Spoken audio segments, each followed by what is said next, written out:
यहाँ तक जो हम लोगों ने ये चीज़ें पढ़ी हैं, ये तो उसकी बेसिक्स थी ना कि इसकी डेफिनेशन में क्या है या फिर इसकी डायनामिक्स क्या है, इसकी यानी क्या क्या चीज़, किन किन चीज़ों की वजह से हमें ये एवोल्यूट करना पड़ता है, या क्या क्या चीज़ें हैं जो एवोल्यूट होती हैं।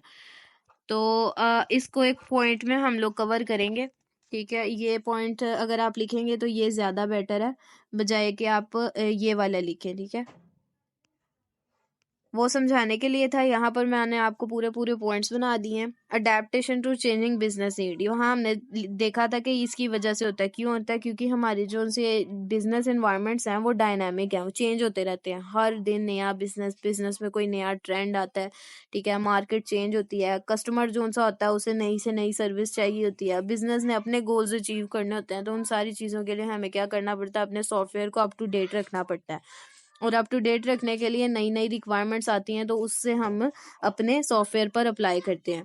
फिर आती है टेक्नोलॉजिकल एडवांसमेंट, जैसे 2G to 3G, 3G to 4G, 4G to अब 5G आ गया। फर्दर पता नहीं कौन सी टेक्नोलॉजी आएगी।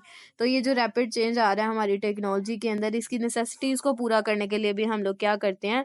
एवोल्यूशन का यूज करते हैं। ठीक है, उसके बाद कंटिन्यूअस इम्प्रूवमेंट का आता है। तो कंटिन्यूअस इम्प्रूवमेंट में भी यही है कि एवोल्यूशन जो सी है वो किस चीज़ को अलाउ करती है कि हम लोग रिफाइन करते रहें अपने सॉफ्टवेयर को, उसमें जो जो नई चीज़ें हैं वो ऐड करते रहें।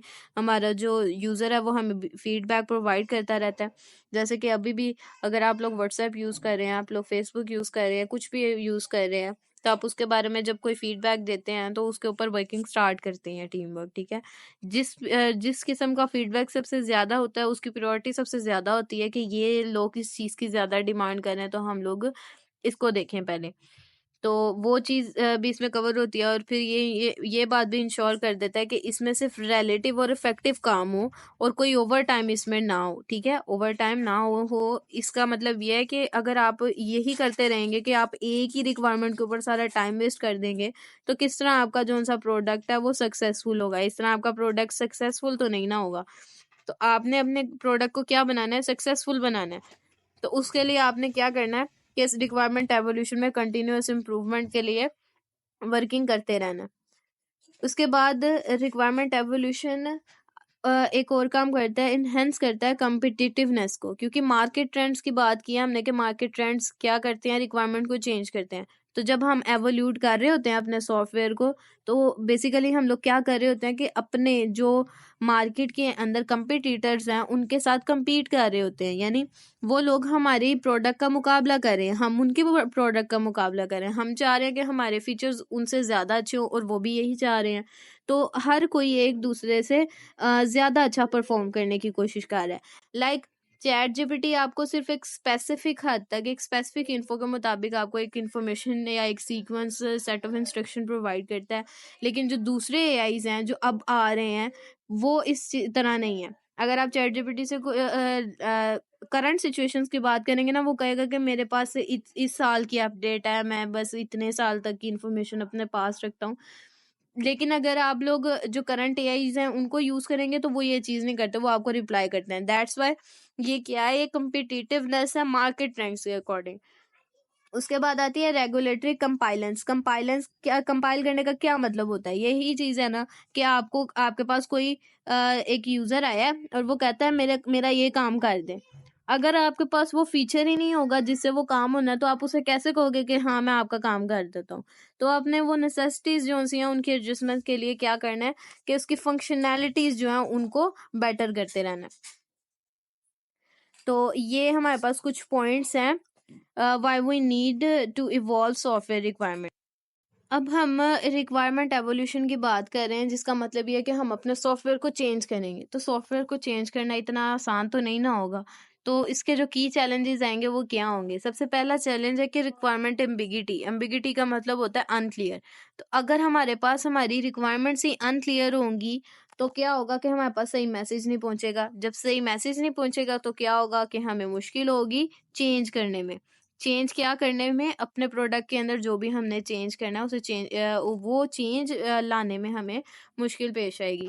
तो हमारे पास ये पहला चैलेंज आता है कि हमारी रिक्वायरमेंट्स अगर क्लियर नहीं है तो हम अपने सॉफ्टवेयर को एवोल्यूट नहीं कर सकते। सेकंड हमारे पास आता है स्टेक होल्डर कम्युनिकेशन।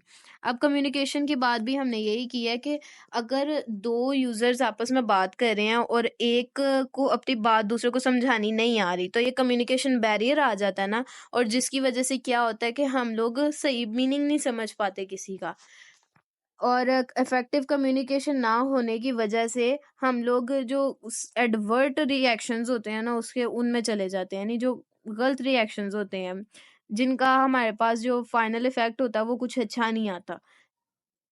उसके बाद हमारे पास थर्ड पॉइंट आता है इम्पैक्ट एनालिसिस, के उस जो हमने एवोल्यूशन की है उसके अंदर किस तरह का, उस पर किस तरह का असर होगा। ठीक है, इम्पैक्ट का मतलब क्या होता है कि उसके ऊपर क्या असर हो रहा है। तो assessing the impact of requirement change on existing system, एक एग्जिस्टिंग सिस्टम के ऊपर आपने कोई चेंज अप्लाई किया है। ठीक है, अब वो चेंज क्या है कि वो कम्प्लेक्स कंपोनेंट्स के अंदर के ऊपर बेस कर रहा है और वो सही से वर्किंग नहीं परफॉर्म कर रहा, तो ये भी आपके लिए एक चैलेंज होता है कि आप एक नए फीचर को एक एग्जिस्टिंग सिस्टम के अंदर लगा रहे हो। अब इसके एग्जांपल आप ऐसे ले सकते हैं कि अब व्हाट्सएप आप यूज करते हैं ना। ठीक है, व्हाट्सएप किस लिए, मैसेंजर एक ऐप है, आप उस पर वीडियो कॉलिंग वगैरह ये सारा कुछ करते हैं। अब अगर हम लोग व्हाट्सएप से फोटोग्राफी वगैरह शुरू कर दें, यानी जिस तरह हमारे पास बाकी सारी एप्स हैं, स्नैपचैट वगैरह फोटोग्राफी वगैरह के लिए यूज होती है, अगर वही वही काम हम व्हाट्सएप में भी ऐड कर दें तो मे बी वहां पर लोगों को वो चीज फीचर पसंद ना आए, क्योंकि वो कहते हैं कि ये वाला जो सिस्टम है ये सिर्फ उन्हीं ऐप्स में अच्छा लग रहा है, इसमें नहीं अच्छा लग रहा, हमें ओल्डर वेरिएंट अच्छा लगता था, ये वो। तो इम्पैक्ट उसका होगा, उसके रिजल्ट्स क्या होंगे, ये चीज भी डिपेंड कर रही होती है। तो ये बड़ा इम्पोर्टेंट है कि हम लोग जो नया नया नई चीज लेके आ रहे हैं अपने सॉफ्टवेयर में या अपने प्रोडक्ट में, वो दूसरों को भी अच्छी लगनी चाहिए और उसका कोई गलत इम्पैक्ट भी नहीं पड़ना चाहिए हमारे एग्जिस्टिंग सॉफ्टवेयर पर।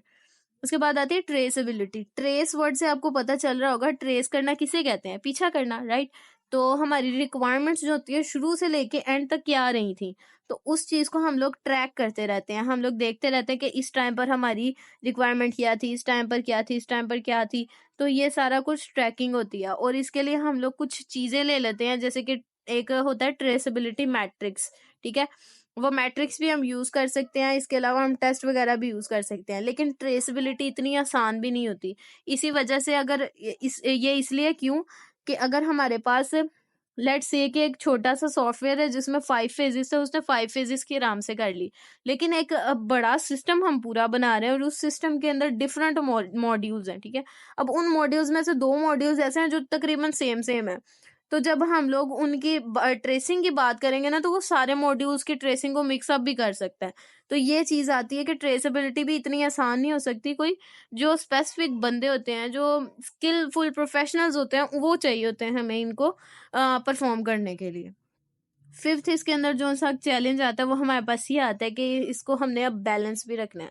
जाहिर सी बात है, हम अपने सॉफ्टवेयर को फ्लेक्सिबल तो बना रहे हैं एवोल्यूट करके, हम ये बता रहे हैं कि हम अपने सॉफ्टवेयर को चेंज कर सकते हैं, इसे अपडेट कर सकते हैं, लेकिन वो स्टेबल भी रहना चाहिए। उसके बाद जो फिर हमने बनाया है सॉफ्टवेयर, उसका स्टेबल भी रहना बहुत जरूरी होता है। ये ऐसे तो नहीं ना होगा कि आपने एक सॉफ्टवेयर था, उसमें एक फंक्शनैलिटी ऐड की और वो फंक्शनैलिटी सही वर्किंग नहीं उसने किया, आपने उसे रिमूव किया, तो आपका पिछला सॉफ्टवेयर भी साथ में क्या हो गया, स्टॉप हो गया, स्टक हो गया। ऐसे नहीं होता, अगर आपने वो चीज ऐड करनी है तो करें, अगर रिमूव करनी है तो करें, इसका आपका जो एग्जिस्टिंग सिस्टम है उसके ऊपर कोई फर्क नहीं पड़ना चाहिए, वो क्या होना चाहिए, वो स्टेबल रहना चाहिए। तो वो ये भी एक चैलेंज होता है कि आपने किस तरह अपने सॉफ्टवेयर को स्टेबल रखना है। अब हमने कुछ चीज़ें पढ़ी हैं, मैं उनको ज़रा रिपीट कर देती हूँ। पहले हमने डेफिनेशन देखी थी कि सॉफ्टवेयर इंजीनियरिंग की डेफिनेशन देखी थी कि हमारे पास सॉफ्टवेयर रिक्वायरमेंट इंजीनियरिंग है क्या, उसमें कुछ ऑब्जेक्टिव्स थे, उनको देखा, उसका रोल देखा डेवलपमेंट में। अब उस डेवलपमेंट में हमने बात की कि डेवलपमेंट तो कर रहे हैं, तो उसके अंदर जो उसका the very first phase requirement का फेज है, वो मुसलसल चेंज भी होता रहता है, क्योंकि हमारे पास कुछ डायनामिक्स मौजूद हैं हमारे एनवायरनमेंट में। वो कौन कौन सी हैं कि उसके अंदर हमें मॉडिफिकेशन करनी पड़ सकती है, उसमें डिलीशन करनी पड़ सकती है, कोई हमारे पास नई रिक्वायरमेंट यूजर की तरफ से आ सकती है। फिर हमने ये देखा कि वो किस तरह से एजाइल डेवलपमेंट पे बेस कर रही हैं सारी की सारी। तो हम ये इवॉल्व कर क्यों रहे हैं, ये भी चीज़ हम लोगों ने पढ़ ली, हमने किन वजह से की ये भी पढ़ ली, और इनके इवॉल्व करने के लिए कौन कौन सी की चैलेंजेस हुई थी, हमने ये भी देख लिया। तो अब नेक्स्ट जो हमारा टॉपिक होगा वो क्या होगा, सॉफ्टवेयर रिक्वायरमेंट जो हम लोग एवोल्यूशन परफॉर्म कर रहे हैं उसके लिए हमें किन लोगों की ज़रूरत है। तो हमें एक पूरी टीम की ज़रूरत होती है ये काम परफॉर्म करने के लिए। तो हम ये देखेंगे कि ये टीम क्या है, ये कैसे वर्किंग करती है।